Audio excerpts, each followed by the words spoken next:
लोक विचारतात की धोनी इतका का आवडतो.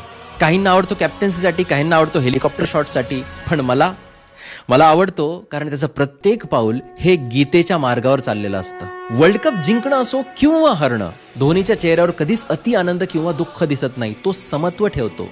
हीच तर गीतेतली शिकवण आहे.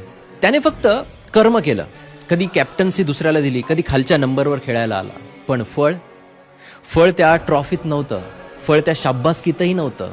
फळ होतं त्या अब्जावधी हृदयांमध्ये, जिथे आजही तो माही नावाने धडकतो. गॉसिप, मीडिया, बाहेरचं आकर्षण, इंस्टाग्राम, धोनीने उगाच स्वतःचं कधीच प्रदर्शन केलं नाही. ना स्टोरी टाकतो, ना स्टेटमेंट. तो फक्त शांत राहतो. वर्ल्ड कप जिंकल्यानंतर सगळे आनंदोत्सव साजरा करत होते, पण धोनी ट्रॉफी त्यांच्या हवाले करून एका कोपऱ्यात उभा होता, निरभिमान आणि विनम्र.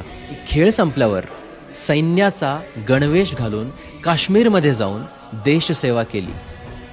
हाच तर खरा कर्मयोग.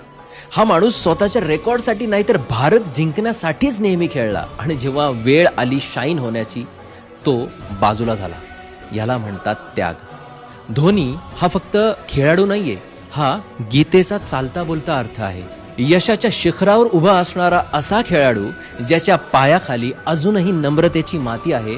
अशा महेंद्रसिंग धोनीला वाढदिवसाच्या खूप खूप शुभेच्छा.